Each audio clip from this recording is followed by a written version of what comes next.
नमस्ते एवरीवन। इस वीडियो में हम बात करने वाले हैं कैरेक्टरिस्टिक्स ऑफ यूजर्स के ऊपर। अब सबसे पहले थोड़ा सा इंट्रोडक्शन हम देख लेते हैं एंड देन हम मेन पॉइंट्स के ऊपर जंप करेंगे।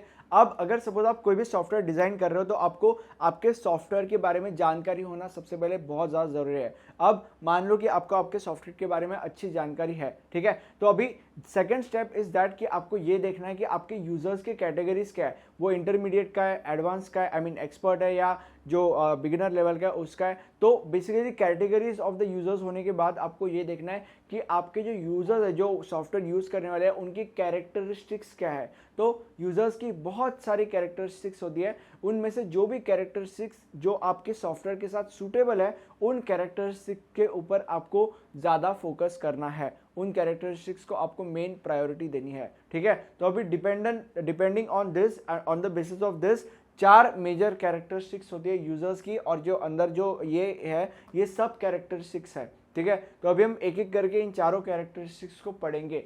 सबसे पहली कैरेक्टरिस्टिक्स है फिजिकल कैरेक्टरिस्टिक। इसका मतलब ये है कि फिजिकली क्या कैरेक्टरिस्टिक है आपके यूजर्स की। अब एक एग्जांपल के साथ इसे मैं समझाने का प्रयत्न करूंगा आपको। अब अगर सपोज आप टिंडर इस ऐप के निर्माता हो, आपने टिंडर ये एप्लीकेशन बनाया है, तो आपके लिए एज और जेंडर ये दो कैरेक्टरिस्टिक्स बहुत ज़्यादा इंपॉर्टेंट हो गए एक इंसान के। क्यों? क्योंकि टिंडर में क्या होता है, अगर सपोज आप स्ट्रेट लड़के हो तो आपको लड़कियां पसंद है, राइट, तो आप यही पसंद करोगे कि सामने मुझे लड़कियां स्वाइप राइट या स्वाइप लेफ्ट करने को मिले, ठीक है। तो अगर मान लो कि आप लड़कियों को स्वाइप राइट या स्वाइप लेफ्ट कर रहे हो एंड बीच में से आपके लड़के आने चालू हो गए बीच में से, तो आपको ये अच्छा नहीं लगेगा, ठीक है, आप पागल हो जाओगे, आपको बहुत डिस्टर्बेंस फील होगा। एंड देन ऐसा भी हो सकता है कि आप उस ऐप को छोड़ के दूसरे ऐप के ऊपर जंप कर सकते हो, क्योंकि अभी टिंडर के भी बहुत सारे कॉम्पिटिशन्स आ गए, बम्बल हो गया and then there are other apps, I don't know, ठीक है।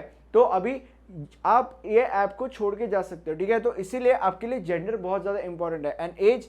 अब अगर सपोज आप 10 साल के हो तो, और अगर सपोज आप 10 साल के लड़के हो और अगर सपोज स्वाइप राइट में आपको सामने 40 साल की कोई औरत आ गई, तो ये भी आपको पसंद नहीं आएगा। I mean in most of the cases 10 साल के लोग 40 साल की औरत को डेट नहीं करते, राइट। आई मीन करना तो चाहिए according to me, but still I mean most of the cases 99% of the cases में ऐसा नहीं होता, ठीक है। तो अगर आपको ये चीज़ पसंद नहीं आई तो इस केस में भी आप जा सकते हो, ओके।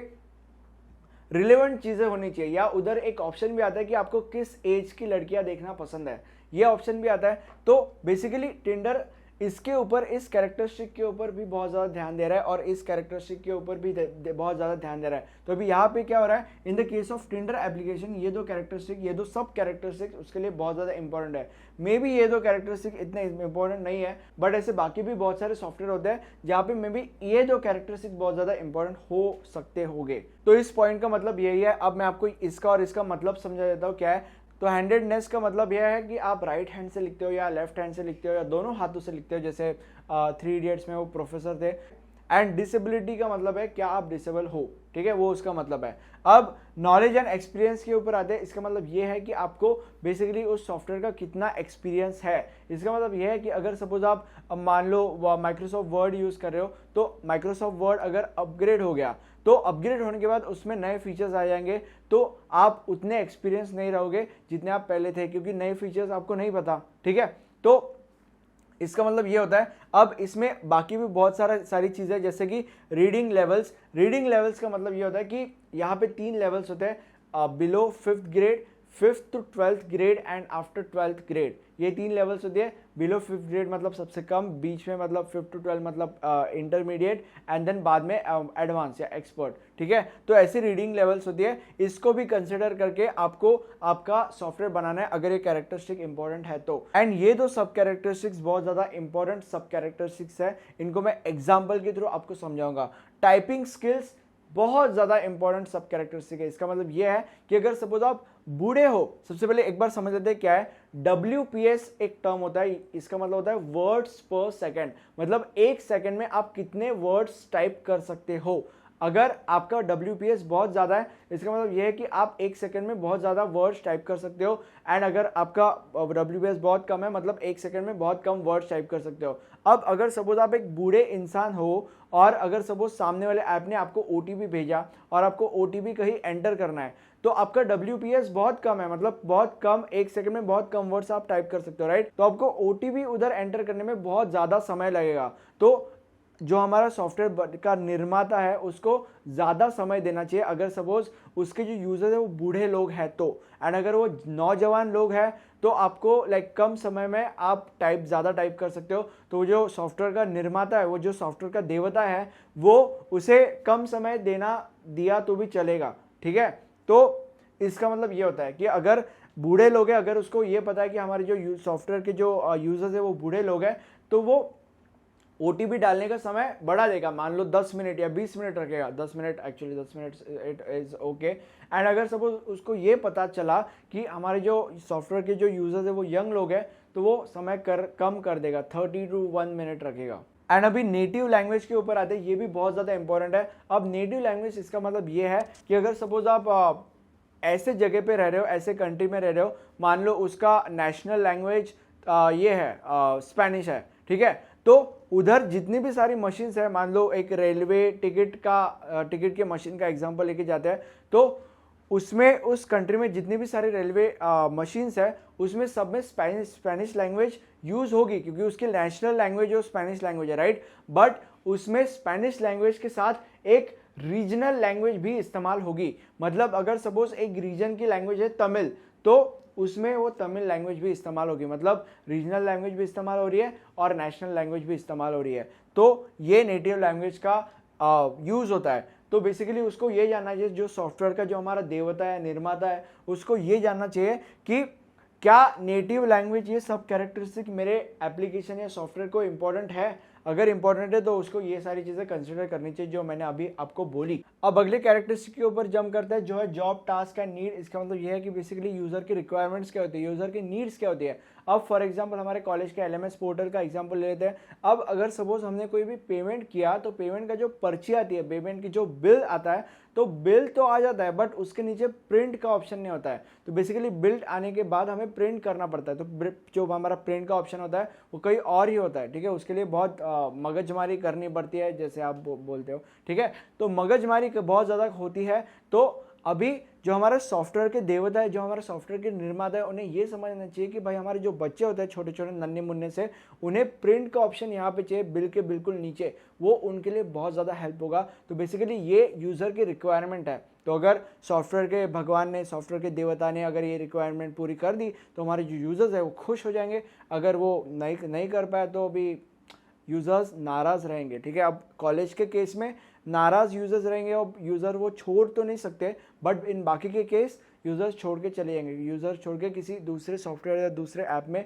शिफ्ट हो जाएंगे, ठीक है। अब ये नीड या रिक्वायरमेंट क्या पॉइंट हो गया। अगले पॉइंट के ऊपर जंप करते हैं, जो है फ्रिक्वेंटली यूज थिंग्स। इसका मतलब ये है कि अगर कोई भी चीज़ आपको, जो सॉफ्टवेयर के देवता है उसको पता चल रहा है कि कोई भी चीज़ यूज़र बहुत ज़्यादा फ्रिक्वेंटली यूज़ कर रहा है, रोज़ खूप जास्त यूज़ करते हो हम अपना यूज़र, तो वो सॉफ्टवेयर का देवता क्या करेगा, वो सॉफ्टवेयर का देवता उस चीज़ को सबसे ऊपर रखेगा या उस चीज़ को उस जगह पे रखेगा जहाँ पे यूज़र आता जाता है, ठीक है। तो बेसिकली जो चीज़ बहुत ज़्यादा फ्रीक्वेंटली यूज़ हो रही है वो ऐसे जगह पे प्लेस होगी जहाँ पे यूज़र इजीली वो चीज़ को ग्रैब कर सके, ठीक है। ऐसे एकदम आखिरी में या एकदम कोने में कहीं तो भी पड़ी नहीं रहेगी, ठीक है। तो it is a very important सब कैरेक्टरिस्टिक। अब अगले कैरेक्टरिस्टिक के ऊपर जंप करते हैं, विच इज साइकोलॉजिकल कैरेक्टरिस्टिक। इसका मतलब ये है कि साइकोलॉजिकली यूज़र क्या सोच रहा है। अब फॉर एग्जांपल अगर सपोज हमारे यूट्यूब के डैशबोर्ड का एग्जांपल लेते हैं,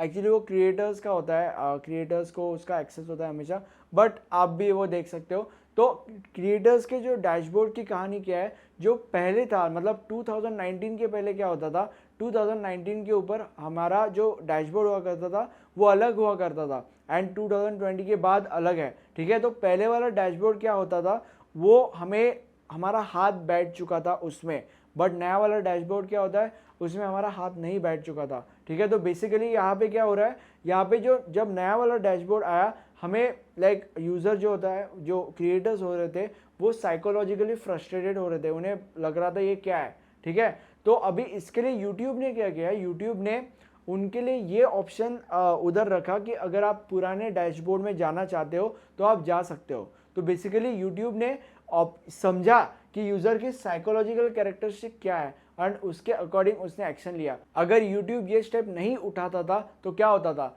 बहुत सारे लोगों के, बहुत सारे क्रिएटर्स के प्रॉब्लम होते थे, बहुत सारे लोग छोड़ के चले जाते थे, या बहुत सारे लोग लोगों को बैड माउथिंग करते थे, मतलब लोगों को बहुत बुरा बुरा बोलते थे यूट्यूब के ऊपर, एंड देन इनडायरेक्टली यूट्यूब का ही बिजनेस अफेक्ट होता था व्हाटएवर, बेसिकली यूट्यूब का बिजनेस अफेक्ट होता था, हाँ होता था, ठीक है।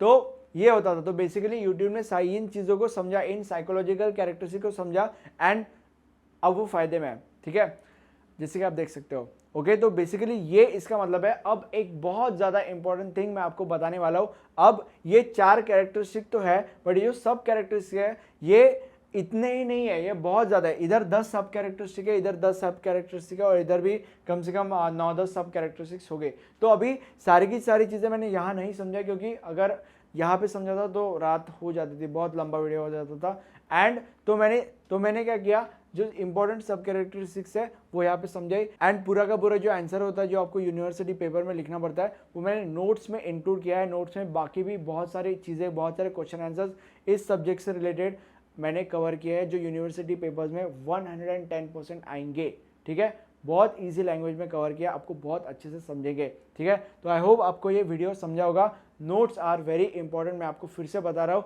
Thank you for watching this video and have a nice day, bye bye.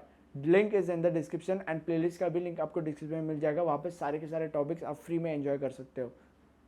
Bye bye.